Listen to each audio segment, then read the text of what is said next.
I'm Sarah Crosby, and I'm the director of Harbor Watch. And we are so appreciative that you're here today to watch our virtual river research program student symposium. Today you'll be hearing from the students in our program this fall that collected data across Fairfield County. So Harbor Watch is a water quality research and education program that is part of Earthplace. And the mission of Harbor Watch is to improve water quality and ecosystem health in Connecticut. We work toward this goal by educating students, conducting field and lab research, and collaborating with municipal partners in Fairfield County, Connecticut. Since Harbor Watch got its start in 1986, over 1,000 students and volunteers have been trained by our staff. The Virtual River Research Program is a first for us this year. Due to precautions taken to avoid the spread of COVID-19, our yearly river research program was held as a virtual program this fall. This program provided students with an opportunity to learn remotely from Harbor Watch staff on a variety of topics while also participating in hands-on activities in a safe way.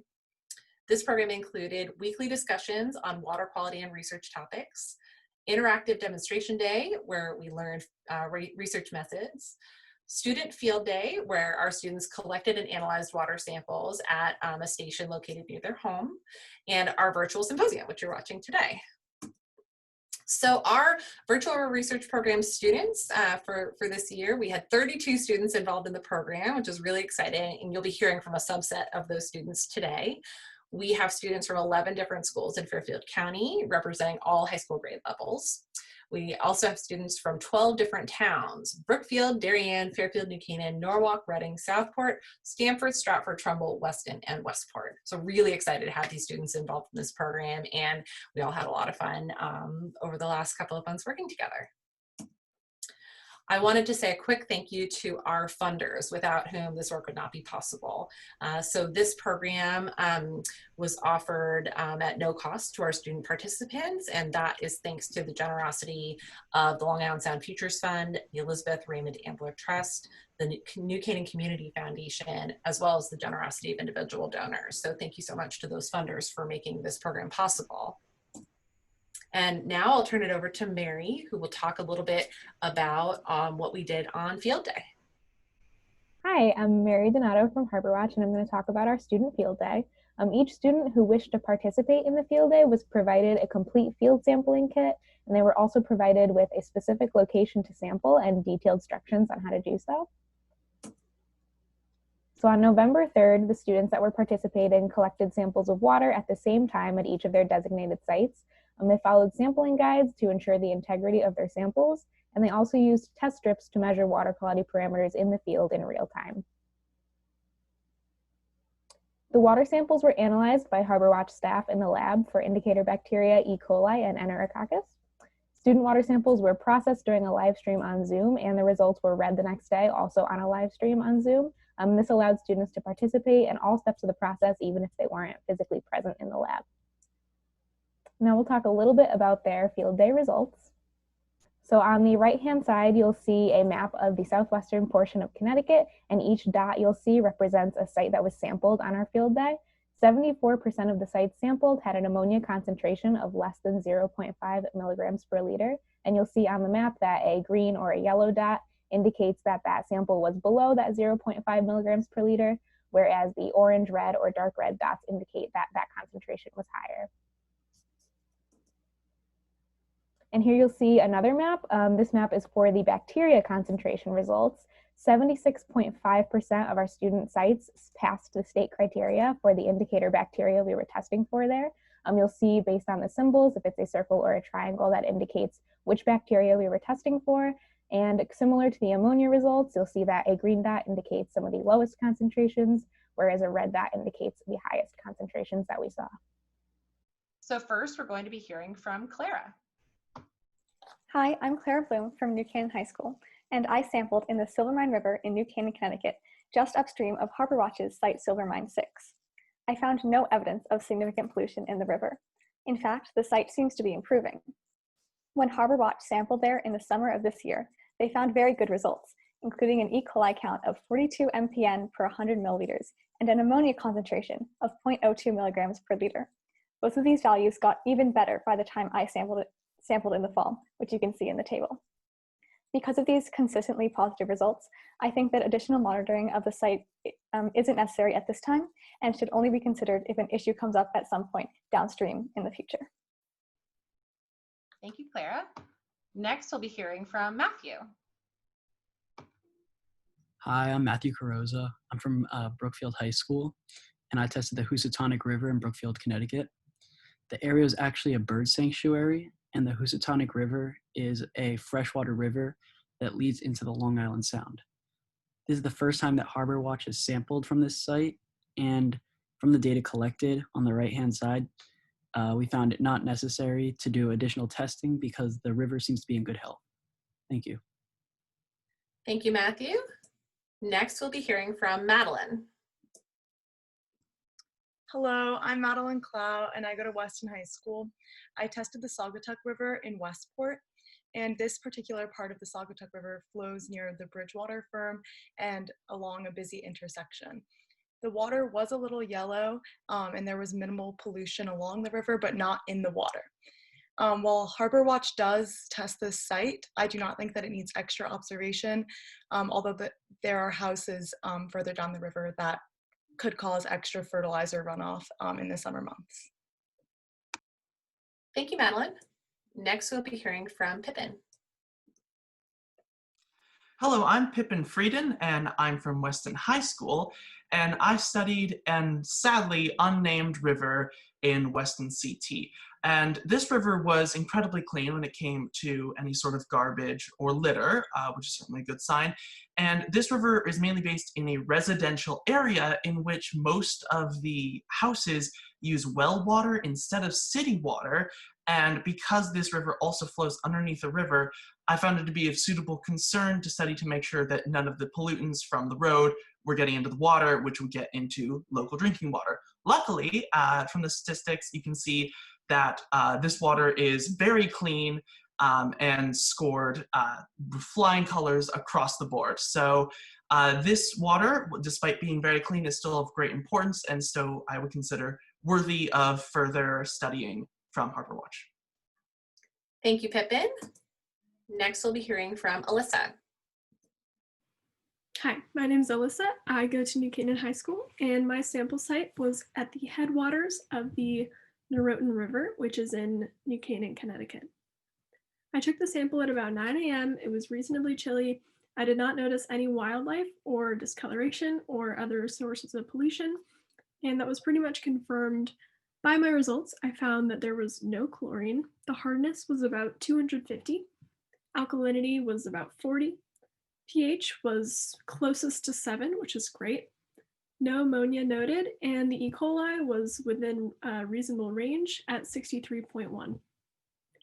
So judging by all of this, it's probably unnecessary to monitor the site really closely. Everything looks great, maybe once every couple of years just to make sure that everything's going well. It's in a residential neighborhood, so there's not really any risk of commercial pollution either. Next, we'll be hearing from Maggie. Hi, my name is Maggie Leopold, and I go to school at Brookfield High School. I tested Candlewood Lake in Brookfield along the shore of the bank in this picture. My site was near swim areas and offshore of lawns and houses, and I didn't see any litter or pollution sources, but there was plenty of leaves and natural debris. The water was healthy as tested through most parameters, but there was a very high level of E. coli, which warrants further testing from Harbor Watch. Thank you, Maggie. Next, we'll be hearing from Trisha. Hello, so my name is Trisha Lopez, and I go to AITE in Stamford, but I live in Norwalk, so I tested an unnamed stream parallel to Lovett Street in Norwalk, and it was in my neighborhood, just 2 minutes away from my home. And so this is a residential area, and I noted that before my testing, it rained a lot these days before testing, so the stream was higher and had more leaves in it than usual. And something important to note is that an increase in rainfall is usually associated with an increase in bacterial concentrations. So, as we can see in my table, there is an abnormal level of E. coli.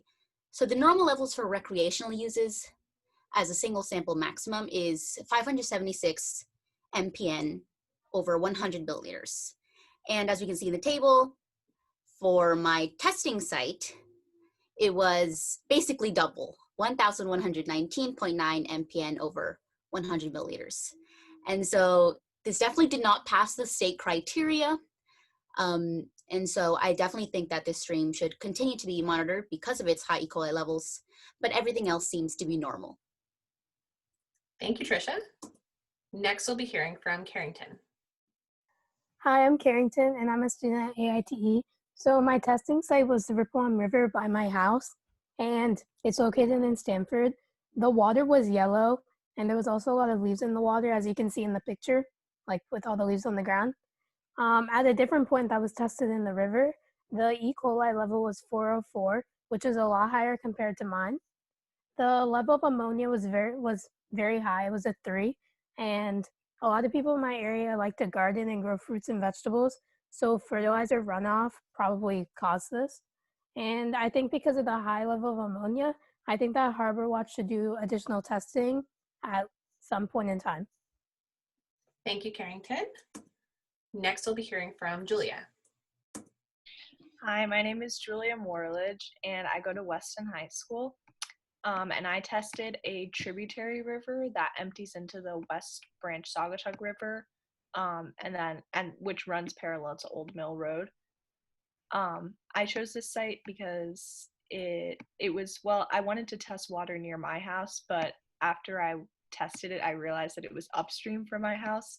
So any activity that I've been contributing to won't actually show up in these results, but either way, I still tested it, and I found that I noticed that the water was very yellow, and it ran through somebody's backyard and under a road, and then it emptied out into the larger river. So I assumed that there would be like maybe nitrogen from a fertilizer or chlorine from a pool if they had it, but there was no evidence of pollution at all. Actually, it was a very healthy site. And no additional monitoring is necessary, in my opinion. Thank you, Julia. Next, we'll be hearing from Ishan. Hi, I'm Ishan Prasad, and I'm a junior at Staples High School in Westport, Connecticut. For Harbor Watch this year, I took water samples at Sherwood Mill Pond, which is also here in Westport. When taking samples, I noticed that there was a lot of sediment at the bottom of the pond, and the water was cold and stagnant. It also looks like this was a fish breeding site because there were nets and cages on an island in the middle of the pond. This is important to note because this would mean that good water quality needed to be maintained in order for the fish to survive. This site was next to a road, however, there were no signs of major pollution. The table on the side shows the recorded levels of various water quality parameters. Some main takeaways was that there was a 0.7 increase in pH from the 6.9 recorded in the fall of 2017 by Harbor Watch, and there's also an increase from the 0.07 milligrams per liter in 2017. However, all of these current tests I recorded in 2020 met their requirements, so this did not raise any red flags. Overall, Harbor Watch should monitor Sherwood Mill Pond only if the water quality declines. Otherwise, no further monitoring is needed. Thank you, Ishan. Next, we'll be hearing from Zachary. Hi, so my name is Zachary Ralsky. I'm a senior at AITE. The site that I tested is the Saugatuck River across from John Reed Middle School.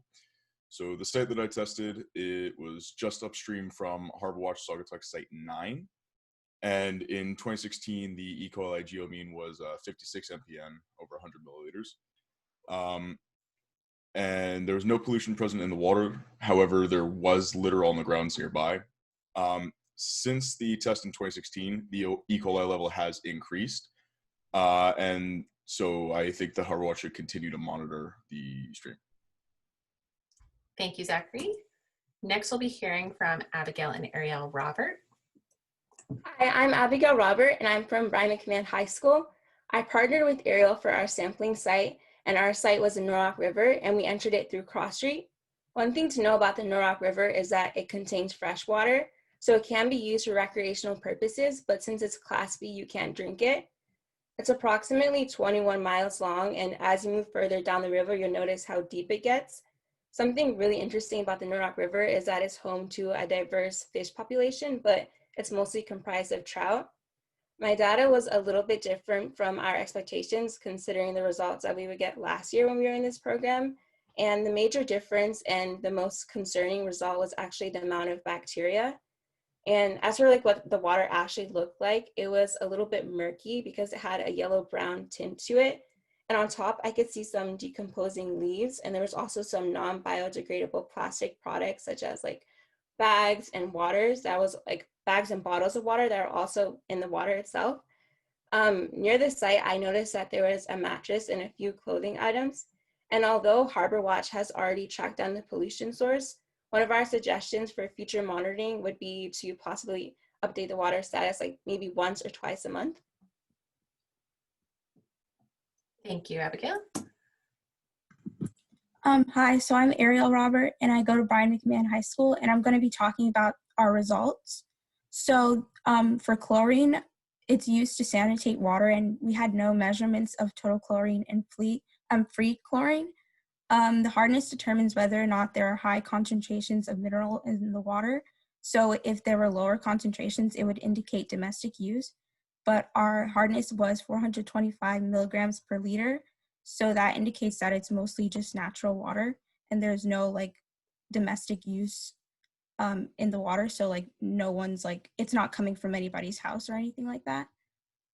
So alkalinity is water's ability to neutralize acids. So drinking water's alkalinity is usually between 20 and 200. And our measurement, our results weren't really concerning because there were only 40 ppm. Ammonia is created due to the decay of organic matter. And like Abigail said, there were leaves in our site. So our ammonia was 0.25 ppm and it wasn't really concerning. Ammonia is a nutrient that for plants in the water, but since it was very low, it wasn't toxic and it wasn't harmful at all. Like Abigail said, we would recommend continuing monitoring this site just because of our bacteria levels. And Harbor Watch has, like she said, tracked down the source. So again, we would just recommend continuing monitoring this site just to be safe. Thank you, Arielle. Next, we'll be hearing from Larry. Hi, I'm Larry Shore. I go to Weston High School, and I did my testing at the Cobb's Mill Pond. Now, this site is located next to a relatively busy street, and this means that there can be runoff, and so that's something that is of concern.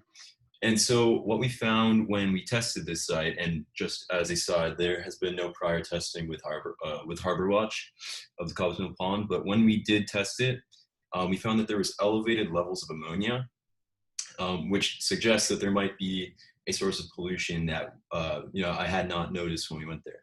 Another thing to note was that the water was slightly yellow, although there was no visible sediment. And because of those ammonia levels, I think that additional monitoring of the site is definitely warranted. Thank you. Thank you, Larry. All right. Next, we'll be hearing from Pete Fraboni from Harbor Watch. Hi, I'm Pete Fraboni, one of the Harbor Watch team members. Of the 16 sites that were monitored by our interns, 4 of them were identified as sites that should have additional or further research. Trisha, who reported on her stream on Lovett Street, found that there were high E. coli concentrations at her site. Maggie Leopold, who sampled a site on Candlewood Lake, also found high E. coli concentrations. And as well, Arielle and Abigail, who monitored a site on the Norwalk River at Cross Street, found high E. coli levels as well. These high E. coli levels exceeded the single sample maximum for indicator bacteria, which is 576. Carrington Mattis, who studied the site on the Rippowan River, found high ammonia levels, which she thought might have been due to the fact that there was people growing plants in the area and there might have been fertilizer runoff going into her stream.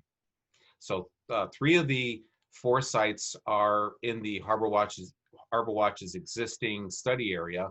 The Candlewood Lake site is out of our existing study area. Interns that participated with us in this program shared with us some of the key lessons that they learned from their experience. They learned how different types of pollutants can impact water quality. They also learned how levels of different parameters such as ammonia can impact aquatic life. They also learned how to measure water quality in the lab and in the field.